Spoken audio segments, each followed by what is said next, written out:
Assalamualaikum, selamat datang kembali di Dapur Umi Zaid. Kali ini aku berbagi resep dan cara mengolah kue keciput anti gagal. Resep ini tuh tanpa telur tapi tetap kriuk dan lembut di dalam. Apa rahasianya? Mau tahu? Tetap disimak ya.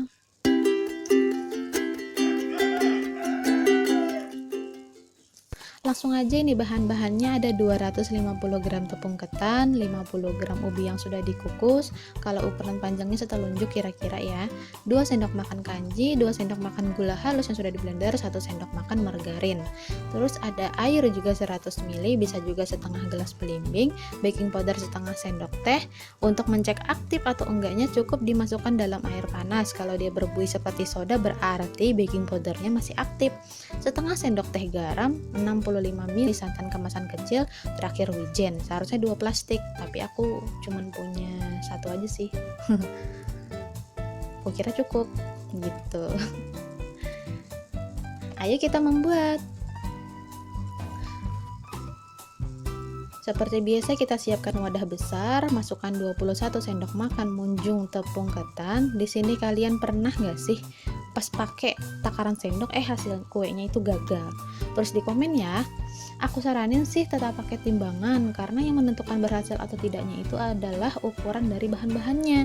Tapi kalau kalian belum punya ya nggak apa-apa, nggak pakai timbangan. Cuman perhatikan aja ukuran sendoknya munjung atau enggaknya, peres atau enggaknya, supaya nggak gagal. Nah, setelah ini nanti kita masukkan 2 sendok makan tepung kanji.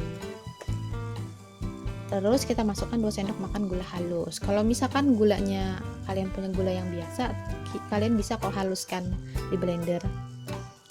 Kalau enggak kalian bisa beli di warung aja.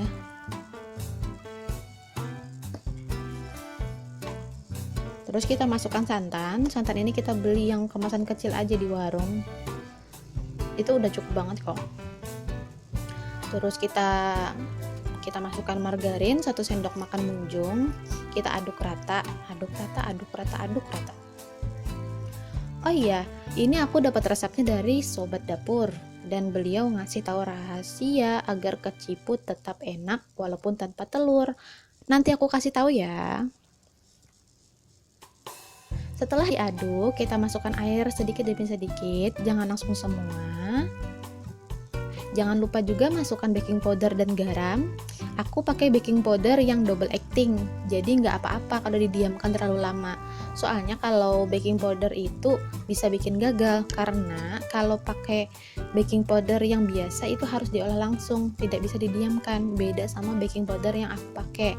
Kalau yang ini aman banget kalau didiamkan. Ada yang pernah bikin martabak manis gagal nyarang? Tulis di komen ya.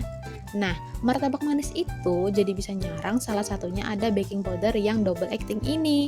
Kalau ada yang gagal nyarang, bisa dicek kalian pakai baking powder yang jenis apa. Nah, ini rahasianya. Rahasianya itu adalah ubi. Kita masukkan ubi yang sudah dikukus. Seharusnya ubi kuning, tapi aku pakai ubi ungu. Adanya itu aja sih di rumah. Jadi, pakai apa yang ada aja ya. Ubi ini memang sangat pas banget gitu buat jadi tambahan-tambahan kue, jadinya lembut. Ini kita ulen nih pakai tangan aja. Nah, ini karena aku nggak bisa ngulen yang jadi satu seperti ini ya, jadi aku tambahin air sedikit aja, sedikit sampai dia bisa terbentuk seperti ini. Soalnya susah sih kalau nggak ditambahin air, jadi airnya itu bebas ya. Cuman minimalnya 100, cuman jangan terlalu banyak juga, nanti lembek. Nah, kalau misalnya pas sudah dibulatin terus kan ada sisa adonan yang seperti ini nih hancur. Nah, kalian itu jangan langsung dimasukkan air. Soalnya ini masih bisa dibentuk. Nah, coba lihat aku. Nih, aku jadiin satu, aku bentuk jadi bulat-bulatan gitu. Nanti pada akhirnya juga jadi kok bulatan, jadi nggak perlu kita tambahin air lagi. Takutnya sih nanti gagal, terlalu lembek atau terlalu gimana, jadinya nggak jadi, kebuang adonannya ya sayang gitu.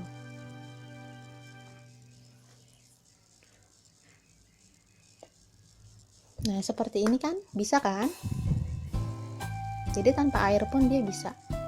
Nah, ini yang sudah jadi, ada yang pakai wijen, ada yang enggak. Warnanya cantik banget ya, warna ungu. Ini enggak pakai pewarna lah sebenarnya. Tapi kalau digoreng juga ya tetap aja juga warnanya coklat. Nah, aku ini menggorengnya pakai minyak yang hangat aja. Kalian jangan pakai yang panas ya. Katanya sih keciput itu bisa meledak. Katanya. Aku nggak pernah sih, cuman ya ikutin aja daripada meledak kan. Nah, ini kalau misalnya kalian itu 2 kali goreng, aku ini kan 2 kali goreng, jadi sisa keciputnya itu direndam pakai minyak dingin aja.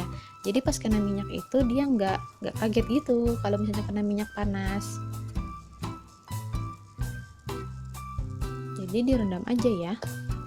Oh ya, ini minyaknya bukannya kotor ya, tapi memang wajannya seperti itu karena wajannya ini udah lama sekali. Ini juga wijennya itu lepas-lepas gitu. Nah, nanti kalau dia sudah agak matang ya dia muncul sendiri. Cuman aku pengen yang lebih kriuk gitu. Kriuk di luar, lembut di dalam. Jadi aku lamain. Sesekali kita aduk-aduk seperti ini, kita balik-balik supaya matangnya merata.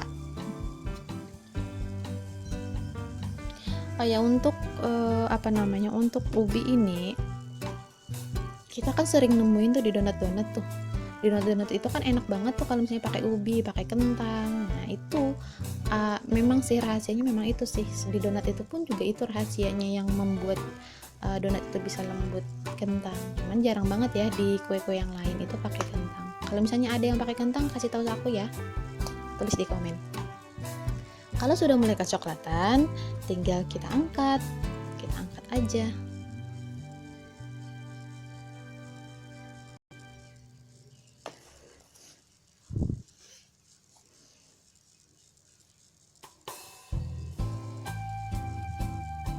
BTW kalian setuju nggak kalau misalnya kentang dan ubi itu memang adalah rahasia kue yang bisa membuat kue itu bisa lembut? Setuju atau enggak? Kalau misalnya setuju, kalian tulis di komen ya, supaya kita bisa lebih dekat gitu. Kalian komen aku balas, gitu. Kita itu harus berbagi ilmu gitu, jangan pelit-pelit. Supaya jadi pahala juga.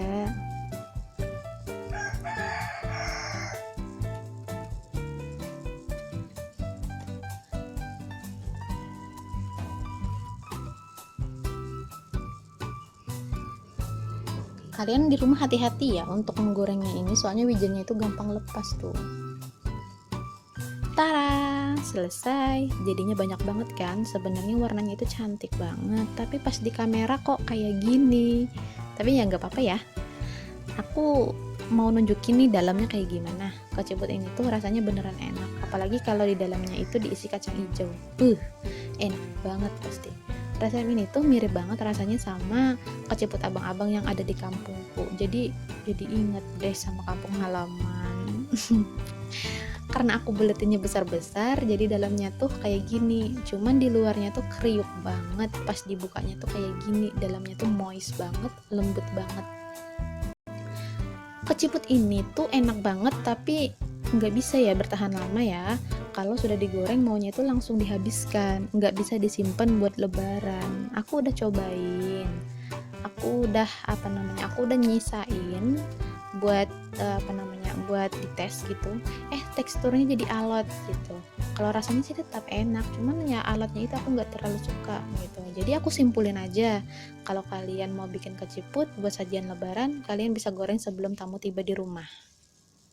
Terus kan enak tuh kalau misalnya ada tamu, ada keluarga yang datang, kan silaturahmi ke rumah, kita suguhin kue yang masih panas. Berasa spesial nggak tuh tamunya? Sekian dulu resep keciput ini. Kalau kalian mau request resep kue, makanan, atau minuman, tulis aja di komen ya. Kalau video ini bermanfaat, silahkan di-share. Terima kasih buat kalian yang sudah menyimak. Terima kasih juga buat kalian yang sudah like video aku. Tetap di sini dan jangan pernah bosan lihat videonya ya.